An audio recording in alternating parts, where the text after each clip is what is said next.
অনেকদিন বাদে আবার চলে এলাম একটা নতুন মুভি রিভিউ নিয়ে। আর এই রিভিউটা হতে চলেছে সব থেকে মোস্ট হাইপযুক্ত মুভির, যেটা 2025কে রীতিমতো কাঁপিয়ে রেখেছে। আর এতদিন পরে ব্যাক করে আসার পরে আবার নতুন করে প্রত্যেকটা মুভি, ট্রেলার, টিজার পরপর আসতে থাকবে। এর জন্য চাই তোমাদের সাপোর্ট আর ভালোবাসা। ফাইনালি চলে এসেছে 2025-এর মোস্ট হাইপযুক্ত এবং সবচেয়ে কস্টলি মুভি তার ফায়ার অ্যান্ড আস, অবতার ফ্র্যাঞ্চাইজির থার্ড ফিল্ম।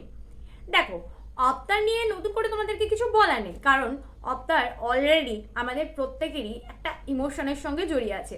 2D তো অ্যাভেলেবেল আছেই, সাথে 3D আছে, প্লাস হিন্দি ভার্সনে অ্যাভেলেবেল রয়েছে। আনিটকের সঙ্গে সিনেমার জগতে হারিয়ে যাও আর ছোট্ট করে সব কিছু জেনে নাও।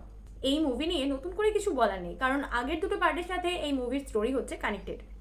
এই মুভিটা দেখার আগে আগের দুটো পার্ট দেখে নেওয়া কিন্তু মাস্ট। স্টোরির কথা তো রইলো, বাট ভিএফএক্স নিয়ে যদি নতুন করে আবার কোনো প্রশংসা করতে যায়, তাহলে যে বাঙালকে হাইকোর্ট দেখানোর মতো হয়ে যাচ্ছে বিষয়টা। 100-র মধ্যে 99.99%ই ভিএফএক্স, সিজিআই এবং মোশন টেকনোলজি ইউজ করা হয়েছে। রান টাইম হচ্ছে 3 ঘন্টা 15 মিনিট, মানে যথেষ্ট লং।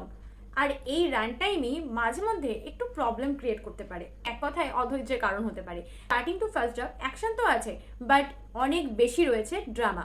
মানে 10 ভাগ যদি অ্যাকশন থাকে, 90 ভাগ রয়েছে ড্রামা, যে বিষয়টা তোমাদের অনেকটা লং মনে হতে পারে। আমাদের এক্সপেকটেশনটা এতটাই হাই ছিল, সেই জায়গা থেকে এতটা ডাউন হয়ে যেতে পারে।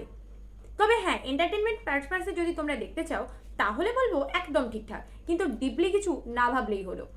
স্টোরিটাকে অনেকটা রাবারের মতো টেনে টেনে বাড়ানো হয়েছে, এবং সেই জিনিসটা মাঝে মধ্যে বোরিংনেস আনতে পারে। তারা পুরনো স্টোরির সাথে ও নতুন স্টোরিকে এমনভাবে মিক্সড করা হয়েছে, অনেক বেশি তোমরা পুরনো স্টোরিকেই সামনে দেখতে পাচ্ছ মনে হবে। আর এর মধ্যে নতুনত্ব খুব একটা খুঁজে পাবে না। প্যান্ডোরার যে ওয়ার্ল্ড, সেটা তো বিরাট বড়, এবং সেই ওয়ার্ল্ডকেই এখানে বিস্তৃতভাবে দেখানো হয়েছে। তাছাড়া যে ইউনিভার্সকে আমাদের সামনে প্রেজেন্ট করা হয়েছে, সেটাকেই প্রসারিত করা হচ্ছে।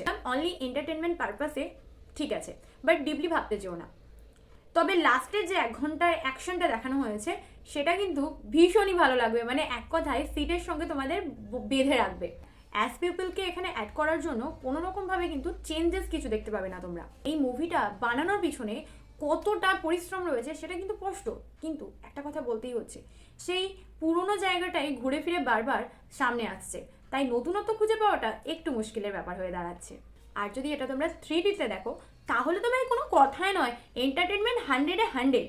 এক কথায় বলতে গেলে ভাই, অবতার 1 দারুণ ছিল, মানে 100 যদি 200 দেওয়ার মতো হতো সেরকম।